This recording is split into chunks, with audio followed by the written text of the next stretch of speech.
Mag-unboxingin po tayo. Unboxing? Mag-unboxing po tayo ng ice crusher. Ito po. Ang bigat eh. Ayan po. Machine. Tapos kami. Ayan. Nakikita niyo po ba? Ayan. Yan po. I-unbox po natin. Ang bigat po kasi.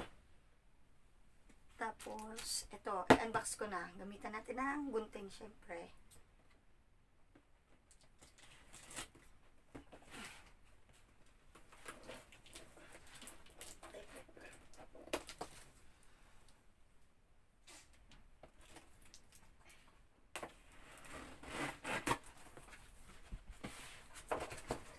Mukhang baligtad yung pagkaka-unbox ko. Hindi, tama lang. Ayan, check muna natin kung ano nasa loob. Ayan, may styro siya sa loob. Ayan, styro for cover. Then, mabigat. Hindi ko matanggal. Dali, matanggal.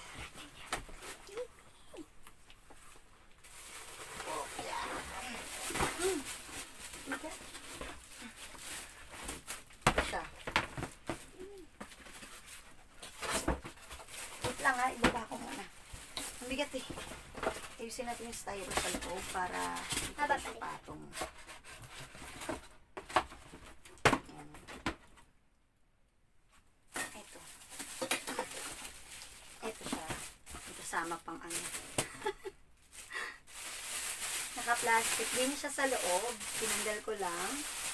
Ayan, tanggalin natin. Then, meron siyang kasamang bowl. 20, nakalagay sa loob 20. Baka 20 inches. Tapos, ito yung press niya. Ayan, yung pang-press ng yellow. Tapos, ito. Nandito is may, ito yung pinaka, ano niya. Pinaka-cutter. Umalis kayong dalawa dyan. Nauuga yung camera. Alis dyan. Pinaka-cutter yan. Yung anak ko kasi nandun sa likod ng camera. Umuuga yung camera na. Sa bed lang ako. Ayan yung cutter ng ano. Pag pinress mong ganyan yung yellow, diretso-diretso yung ganyan. Madudurog na yung yellow. Tapos, dito lalabas yung yellow. Ito yung labasan ng nadurog na yellow. Then may plug siya. Di kuryente po to. May plug siya. Meron ditong nakalagay na voltage, frequency, tsaka power. Yung voltage niya is 220 to 240 voltage weight. Ang weight niya is 6 kilograms. Kaya palang bigat niya eh. Di ko alam kung yun yung weight ito mismong ano na to o ano ha. O yung weight na kaya nito.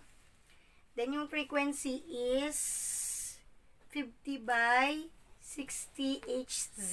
Ano yun? Hindi ko alam yun. Yung speed nito is 2,000 R per minute. Yung power niya is 500 watts ba yung W? Ayan. Nakalagay dito. Basta, tingnan nyo. Ayan. Kita ba? Ayan. Basta nandyan. Nakalagay. Tapos, nilaglag. Wait lang.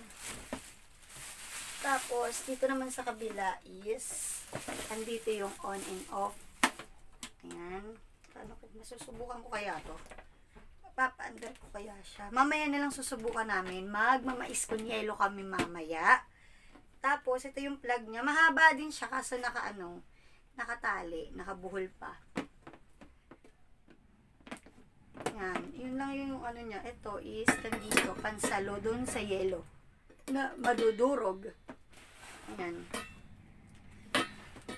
Nabili ko to sa kumare kong si Casey na nag-online sale.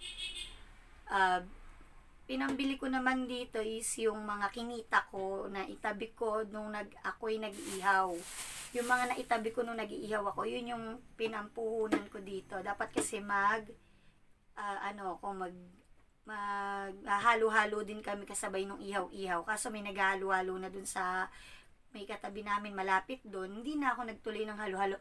Ang pawis ko, nakapatay kasi yung electric fan. Kaya pawis ako. Kaya nung natambak siya, tagal din ito, hindi ko lang talaga na-unbox. Hindi ko nga alam kung gumagana pa siya kasi hindi ko talaga siya pa natatry. Mga ilang buwan na to. Ngayon is, susubukan namin gamitin mamaya.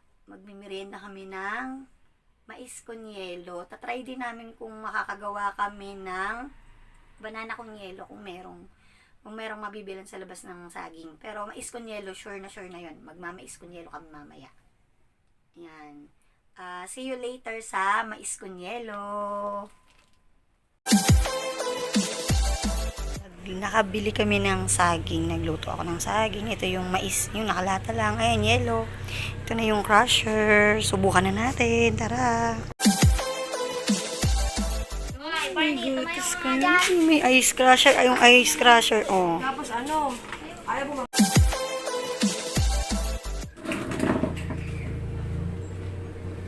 Na. Nakamayin ko na ng yellow.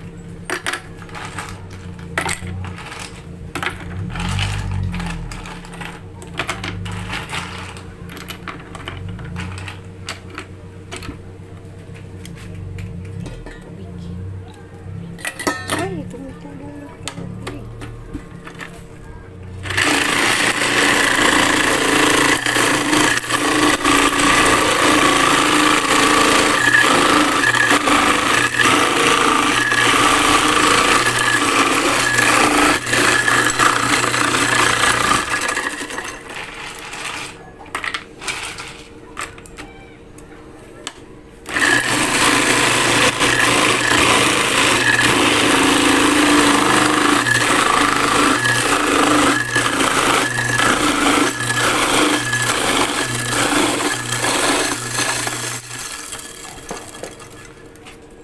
Yan, nakapag-ice crush na ako.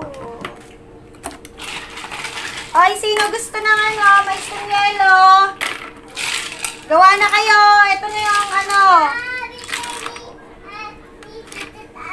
Wow, dali, kuha na. Sabi mo si kuya.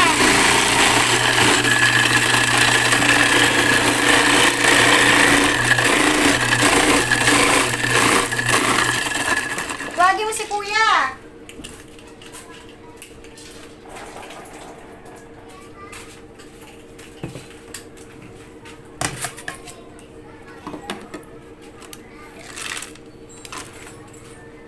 Basahin ko.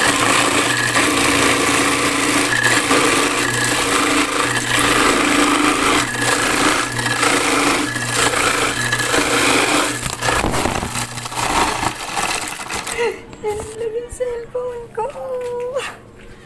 Ayun na, nakapag-ice crusher no. Nakakatuwa naman. Magmamais con yelo na kami. And thank you for watching!